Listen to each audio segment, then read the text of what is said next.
Assalamualaikum warahmatullahi wabarakatuh. Bertemu lagi dengan Bu Fitri dalam channel Belajar Online, Solusi Belajar di Era Digital. Anak-anak, bagaimana kabarnya hari ini? Semoga selalu sehat dan tetap semangat belajar ya.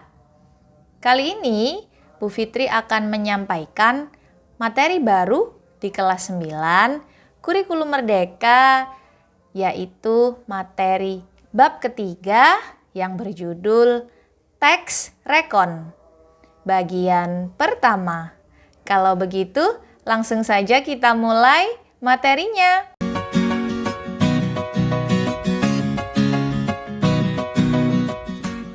Teks Rekon, bagian pertama ya anak-anak.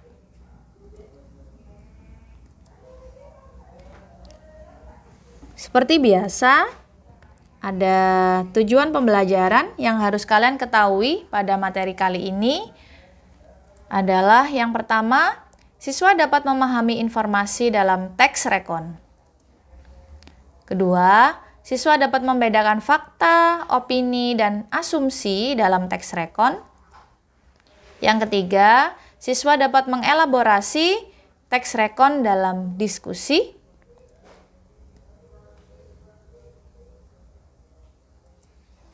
Yang keempat, siswa dapat menyimak teks rekon atau rekon ya dalam bentuk video.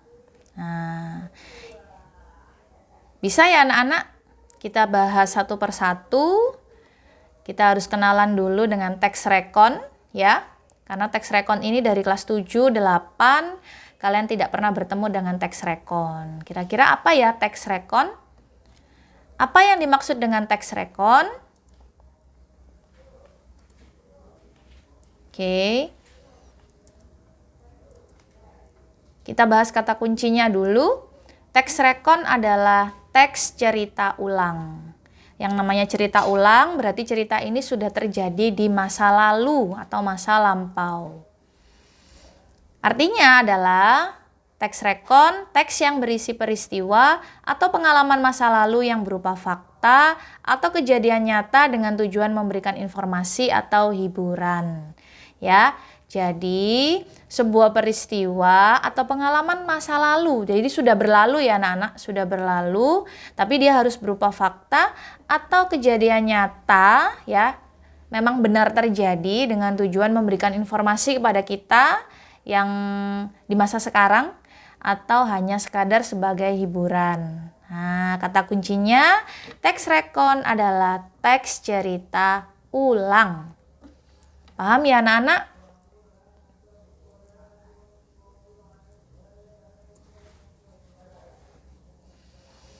Teks rekon itu memiliki beberapa jenis ya. Yang pertama adalah rekon pribadi. Apa rekon pribadi? Teks rekon pribadi adalah sebuah peristiwa yang dialami secara langsung oleh penulis ya. Kita menulis teks rekon, kita mengalami sendiri. Misalnya cerita perjalanan, liburan misalnya anak-anak, perjalanan kemana gitu ya. Pengalaman pribadi penulis dan lain-lain. Jadi yang pernah kita alami di masa lampau, kemudian kita tulis kembali ya, sebagai bentuk cerita, sebagai bentuk teks atau pengalaman pribadi, maka itu dinamakan dengan teks rekon pribadi. Mudah ya anak-anak? Yang kedua adalah rekon faktual. Rekon faktual adalah kejadian yang bersifat faktual atau fakta, kalau nggak ngerti ya, fakta atau nyata. Misalnya laporan percobaan atau eksperimen, kemudian laporan kecelakaan lalu lintas yang dibuat oleh polisi, wawancara televisi, biografi tokoh atau cerita sejarah. Nah, semuanya ini ya berdasarkan fakta atau kenyataan, tidak boleh dikarang, tidak boleh dibuat-buat ya. Misalnya kita bereksperimen, hasilnya apa, kemudian kita melaporkan suatu kejadian, kemudian kita wawancara di televisi, menceritakan biografi tokoh atau cerita sejarah. Nah, itu tidak boleh dibuat-buat ya, dikarang. Harus benar-benar terjadi sesuai dengan ceritanya, sesuai dengan kejadiannya. Itu namanya rekon faktual. Rekon imajinatif yang ketiga ya. Yang dilihat dari namanya saja imajinatif ini berarti tidak nyata ya anak-anak. Artinya berisi cerita fiktif atau tidak nyata yang ditulis secara rinci. Misalnya cerpen, cerita fantasi, dongeng, novel gitu ya. Itu semuanya adalah cerita-cerita fiktif yang pernah terjadi. Berarti cerita-cerita fiktif ini masuk dalam rekon imajinatif. Oke, cukup mudah ya anak-anak, rekon pribadi, rekon faktual, dan rekon imajinatif. Diingat ya. Sekarang kita ke ciri-ciri teks rekon. Supaya lebih mendalam lagi berkenalan dengan teks rekon, maka kita perlu tahu nih ciri-cirinya apa saja ya. Yang pertama, berisi kejadian masa lampau ya. Dilihat dari kata kuncinya, teks rekon adalah cerita ulang ya, teks cerita ulang. Maka jelas teks rekon ini berarti ciri-cirinya adalah berisi kejadian masa lampau atau masa lalu atau yang telah terjadi. Maksudnya apa? Cerita masa lampau ini berfokus pada peristiwa, pengalaman sejarah, atau kejadian yang telah terjadi pada masa lalu, ya. Kemudian yang kedua, menyajikan urutan peristiwa. Setiap cerita anak-anak, setiap teks itu pasti ada strukturnya kan ya. Maka struktur teks rekon ini yang dinamakan dengan urutan peristiwa atau cerita yang terjadi secara kronologis atau sesuai urutan. Teks rekon menyajikan urutan peristiwa sesuai dengan kronologis yang telah terjadi. Kronologis ini tentunya urut ya anak-anak. Kalau misalkan dibolak-balik itu tidak boleh, nanti ceritanya tidak sambung atau tidak sampai. Maka urutan peristiwanya harus jelas sesuai dengan urutan atau kronologis peristiwa. Kemudian menyajikan informasi. Dilihat dari pengertiannya tadi di slide yang bagian pertama. Maka teks rekon ini memang tujuannya untuk menyampaikan informasi ya. Jadi menyajikan informasi ciri-cirinya. Isi cerita yang disajikan berdasarkan data-data faktual yang pernah terjadi. Ingat di sini menyajikan informasi tapi berdasarkan data-data faktual. Artinya data-data ini memang benar-benar terjadi atau fakta atau nyata. Itu ya. Yang keempat, mengandung imajinasi. Nah, tadi kan ada jenisnya teks rekon imajinatif ya anak-anak. Maka ciri-cirinya itu mengandung imajinasi. Apa maksudnya ya? Teks rekon itu dapat berupa imajinatif yang ditulis dengan unsur fantasi berupa penggunaan majas atau perumpamaan untuk tujuan menghibur. Jadi khusus teks rekon imajinatif dia tujuannya untuk menghibur. Begitu ya anak-anak. Kemudian kita ke struktur teks rekon. Dalam kita setiap membuat teks, itu pasti kita harus mengenal dulu struktur. Struktur ini adalah urutan. Struktur ini tidak boleh dibolak-balik ya, harus sesuai pada tempatnya atau urutannya. Oke, struktur teks rekon yang pertama adalah orientasi. Nah, ini tidak asing lagi ya anak-anak dengan kata-kata orientasi setiap kita belajar tentang struktur beberapa teks. Ya, orientasi ini memang biasanya ada di struktur yang berbau cerita atau narasi gitu ya. Jadi mesti ada orientasi. Misalnya kalian pernah belajar dongeng, fabel ya, cerita fantasi. Itu pasti depannya ada orientasi. Apa ya orientasi? Orientasi itu merupakan bagian pembuka atau pengenalan ya, pengenalan.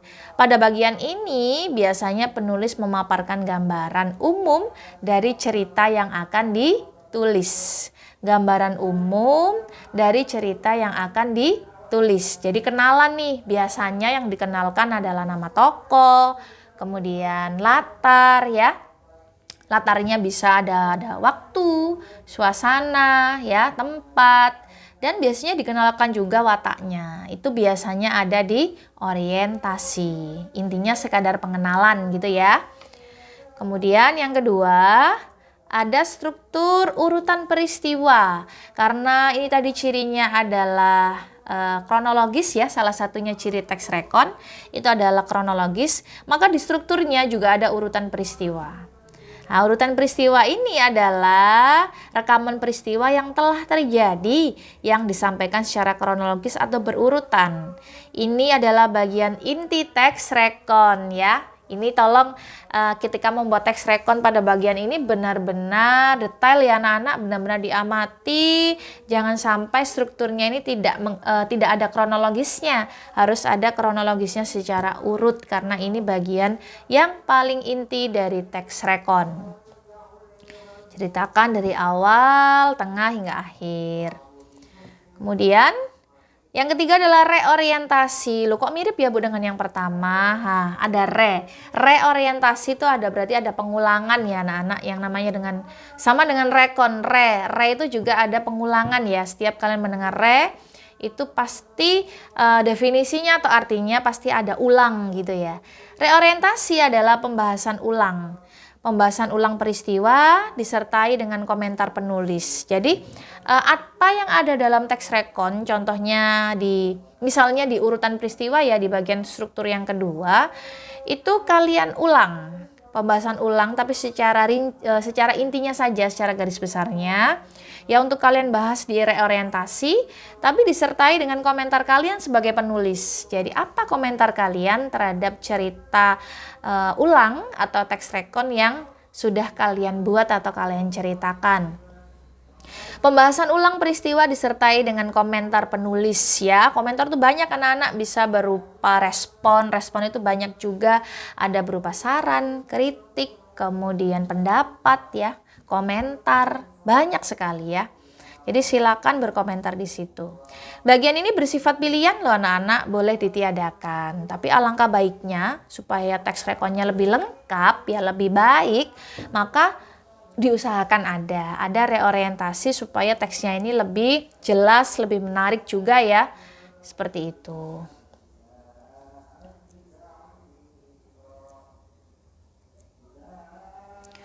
Kemudian supaya lebih paham dan lebih mendalam lagi, Bu Fitri coba beri contoh teks rekon pribadi. Tadi jenis-jenisnya ada pribadi, faktual, dan imajinatif ya anak-anak. Contoh teks rekon pribadi misalnya menghadiri konser musik. Nah ini bisa kalian baca sendiri ya. Karena dia ciri-cirinya berupa fakta, maka di sini ada tanggal, ada hari. Dia di sini bercerita ya tentang cerita masa lalu, dia sedang melihat konser dan lain sebagainya. Nah, di sini sudah lengkap ya anak-anak, mulai dari orientasi, urutan peristiwa, dan reorientasi. Nah, jika kalian tidak menemukan reorientasi, maka tidak apa-apa ya.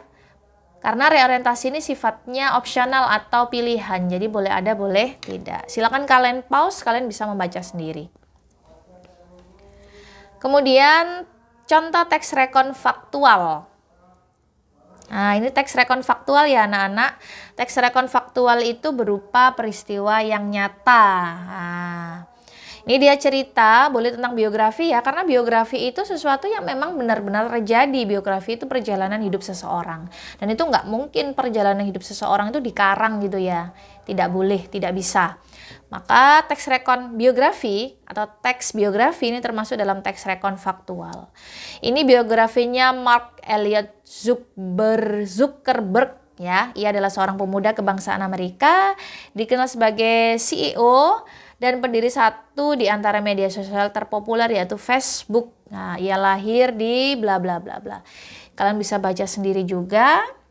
Kalian bisa pahami, oh teks rekon faktual seperti ini. Gitu ya, bisa di pause. Ini sudah termasuk strukturnya juga sudah ada gitu ya anak-anak. Yang ketiga adalah contoh teks rekon imajinatif. Nah, imajinatif berupa khayal ya atau tidak nyata. Ini misalnya penemuan jam ajaib. Jam itu kan kalau kita bertemu dengan jam tangan kita, jam di rumah kita, jam dinding itu kan biasa ya. Tapi mengapa ini dilihat dari judul aja sudah jam ajaib? Berarti ada sesuatu yang memang ada khayalannya, ada imajinatifnya ya anak-anak. Maka teks rekon ini dinamakan teks rekon imajinatif. Suatu hari di perpustakaan tua di kota, Dina menemukan sebuah jam antik yang tersembunyi di balik rak buku yang berdebu. Jam tersebut memiliki desain yang rumit dan ukir-ukiran indah. Ketika Dina memutar jarum jam, tiba-tiba seluruh ruangan bergetar dan cahaya terang menyelimuti mereka. Jadi ruangannya berubah ya anak-anak. Mungkin berubah ke masa lampau dan lain sebagainya. Nah, kalian bisa pause untuk membaca teks rekon ini dari awal hingga akhir. Ini juga sudah termasuk struktur teks rekon, gitu ya. Oke, lanjut. Fakta, opini, dan asumsi dalam teks rekon. Kita bahas yang fakta dulu. Sebenarnya sudah tahu ya anak-anak, kalian sudah sering dibahas lah. Tapi Bu Fitri bahas ulang lagi supaya lengkap materinya. Fakta adalah hal, bisa keadaan atau peristiwa yang nyata atau sesuatu yang benar-benar terjadi. Gampang ya anak-anak.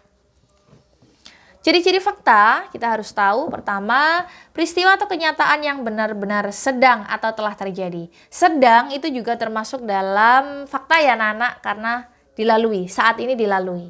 Nah, itu tidak mungkin itu mengada-ngada gitu ya, tidak mungkin itu karangan gitu ya, karena itu peristiwa yang sedang terjadi atau telah terjadi. Itu ciri-cirinya fakta. Kemudian yang kedua, mempunyai data yang akurat, baik waktu, bisa tanggal, tempat, dan peristiwa. Harus akurat ya, harus benar-benar terjadi atau benar-benar ada.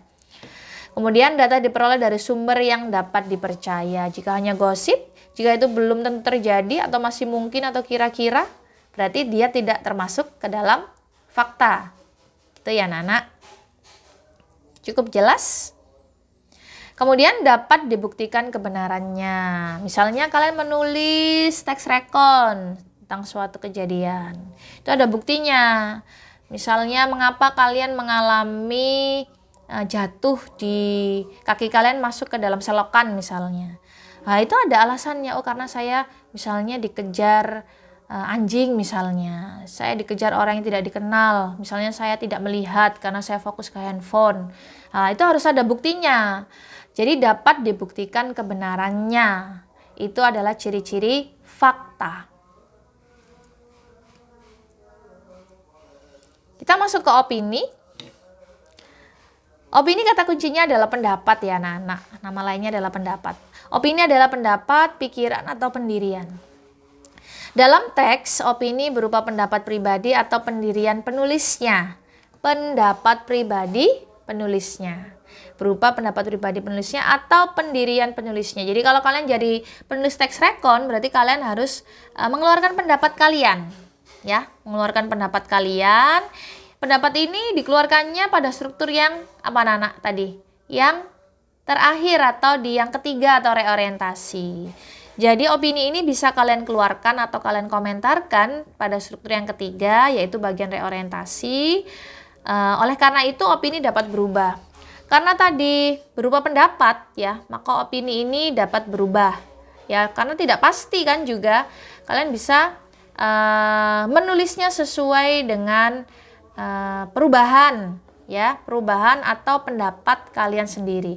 Maksudnya perubahan itu adalah pendapat kalian dalam teks rekon yang kalian tulis itu belum tentu sama dengan teks rekon yang ditulis oleh teman kalian. Tapi kebetulan kejadiannya sama, kalian mengalami hal yang sama pada saat kejadian yang sama dengan waktu yang sama dengan teman kalian. Tapi kalian dengan teman kalian ini bisa sama-sama menulis teks rekon nih misalnya.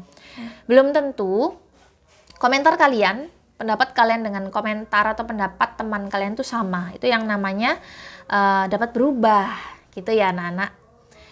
Biasanya kalimat opini ini ditandai dengan kata tampaknya, paling, agak, biasanya ya. Tampaknya dia kurang hati-hati dalam berjalan sehingga kakinya masuk dalam selokan misalnya. Nah, paling dia nggak hati-hati. Nah, itu semua kira-kira juga gitu ya. Itu semua adalah kata-kata atau frasa yang digunakan dalam kalimat opini. Karena opini ini memang dia sesuatu yang tidak pasti. Kita ke ciri-cirinya ya, supaya kita lebih mengenal opini. Satu, pendapat atau hasil pemikiran seseorang. Jadi pendapat seseorang, pemikiran seseorang ya. Tentu pendapat dan pemikiran seseorang ini dengan orang lain tidak sama, gitu ya.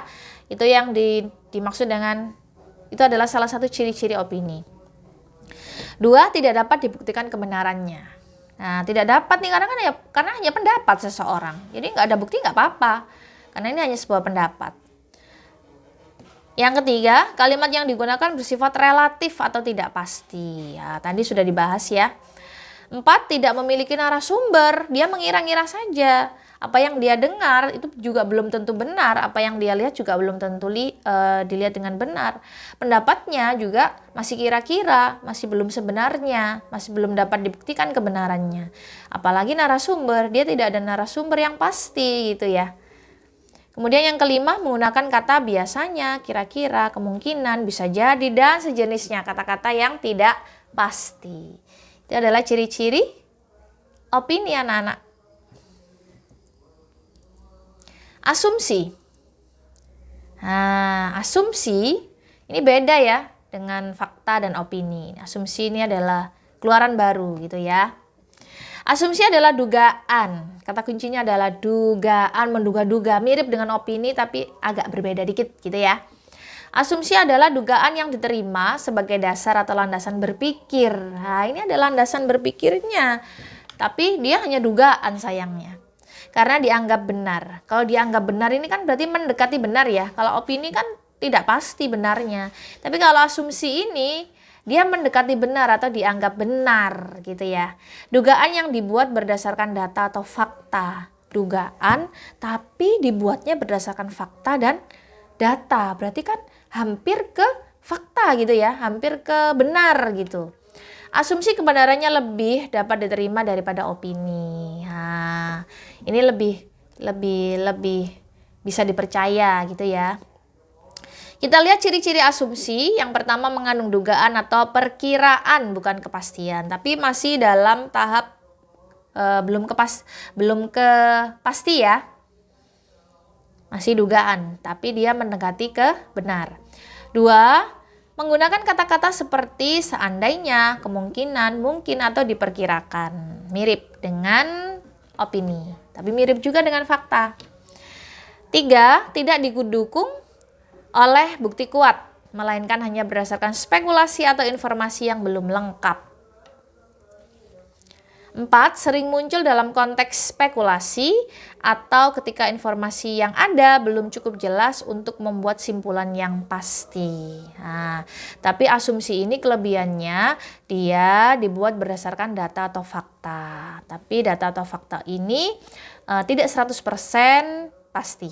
Nah, kemudian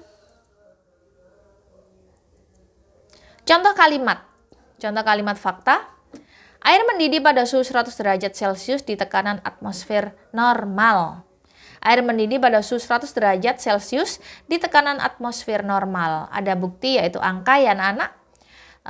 Ini bisa dinamakan dengan kalimat fakta karena ada bukti berupa angka. Contoh kalimat opini. Gudeg adalah makanan terenak yang pernah saya coba. Nah, belum tentu kalimat ini sama dengan pendapatnya Bu Fitri ya, atau pendapat kalian. Kalau Bu Fitri mungkin tidak suka gudeg ya, tidak suka manis, maka saya tidak bisa mengatakan gudeg itu terenak. Nah, kalian mungkin suka sekali dengan makanan manis. Kalian mengatakan ya gudeg itu makanan terenak yang pernah saya coba gitu. Jadi setiap pendapatnya seseorang itu berbeda. Itu adalah kalimat opini dan itu sah-sah saja gitu ya anak-anak, tidak ada yang melarang. Kemudian contoh asumsi. Dia mungkin tidak datang ke sini karena belum memberi kabar. Nah, ini beda banget dengan kalimat opini. Agak jauh ya anak-anak. Dia mungkin tidak datang ke sini karena belum memberi kabar.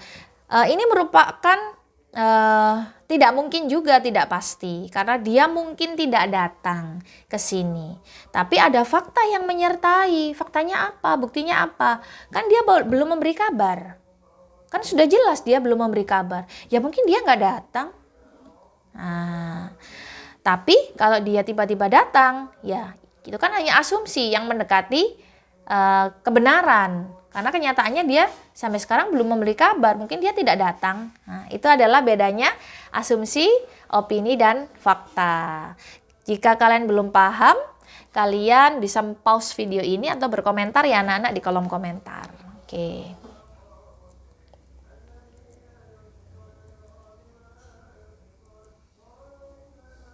Mengelaborasi teks rekon dalam diskusi.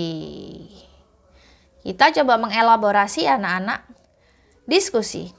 Kita harus kenalan dulu dengan elaborasi karena judulnya adalah mengelaborasi teks rekon dalam diskusi. Apa yang dimaksud dengan elaborasi? Elaborasi adalah penggarapan secara tekun dan cermat. Ya, ketika mengerjakan sesuatu kita harus secara tekun dan detail, cermat gitu ya. Itu namanya elaborasi anak-anak. Kita bahas diskusi. Diskusi adalah pertemuan untuk bertukar pikiran atau membahas suatu masalah secara bersama-sama. Membahas sesuatu secara bersama-sama, suatu masalah ya tentunya yang didiskusikan, tapi kita membahasnya dengan tekun dan cermat, detail, dibuktikan kebenarannya, cari bukti, cari narasumber ya, kemudian didiskusikan apakah ini benar atau salah. Itu namanya mengelaborasi teks rekon dalam diskusi. Hasil diskusi, hasilnya ya anak-anak, hasil diskusi berupa teks dinamakan teks rekon dalam diskusi karena kegiatan diskusi telah terjadi. Sudah masa lampau berarti ya kan, telah terjadi meskipun 1 menit yang lalu, 1 detik yang lalu. Maka itu sudah jika ditulis dalam teks itu sudah bisa dikatakan teks rekon. Hal ini dapat dijadikan pengalaman yang telah lalu sebagai ciri teks rekon. Nah, karena dia sudah masuk dalam ciri-ciri cerita ulang atau cerita masa lampau, hasil diskusi yang sudah kalian tulis dalam bentuk teks itu bisa dinamakan dengan teks rekon. Nah, gitu ya anak-anak.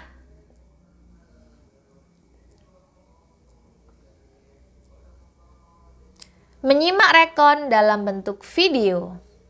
Karena rekon ini telah terjadi, maka video-video yang kita lihat di YouTube, di mana gitu ya, di handphone, dapat dari teman, maka jelas video itu kan telah terjadi peristiwanya. Maka ketika video itu mungkin kalian tulis ulang dalam bentuk teks. Nah, teks yang kalian tulis itu sudah dinamakan dengan teks rekon. Gitu ya anak-anak. Cukup mudah ya. Rekon video. Salah satu sarana komunikasi yang digunakan secara luas itu kan adalah internet ya anak-anak sekarang ini. Media internet berupa tulisan atau gambar, atau suara dan video. Yang paling digemari remaja pada saat ini adalah video, karena enak, tinggal nonton saja, tinggal menikmati, sudah selesai. Karena ketika kita menonton tuh sudah sekalian kita berpikir, jadi tidak perlu menggunakan tenaga untuk membaca, gitu ya anak-anak. Maka yang digemari pada saat ini memang yang paling banyak adalah video. Saat kalian menyimak atau memahami informasi penting dalam video, kalian akan menyiapkan catatan sebagai senjata penting. Kalian dapat menulis kata-kata kuncinya saja atau mencatat dalam kalimat-kalimat singkat. Nah, ini mulai membuat teks rekon gitu ya. Hasil mencatat bagian-bagian penting dalam video menjadi teks itu dinamakan teks rekon anak-anak. Karena kegiatan menyimak video atau mencatat bagian-bagian penting telah terjadi, ya. Hal ini dapat dijadikan pengalaman yang telah lalu sebagai ciri teks rekon. Gitu ya anak-anak. Cukup mudah ya teks rekon ya.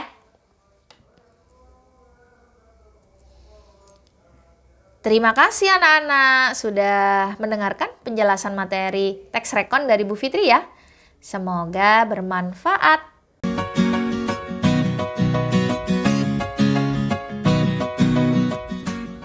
Demikian teks rekon yang sudah Bu Fitri bahas ya anak-anak. Ini adalah bagian pertama, materi bagian pertama. Untuk melihat materi teks rekon bagian kedua, kalian bisa melihat di video setelah ini ya anak-anak. Bu Fitri akhiri ya, Bu Fitri undur diri. Semoga selalu sehat dan tetap semangat belajar ya anak-anak. Wassalamualaikum warahmatullahi wabarakatuh.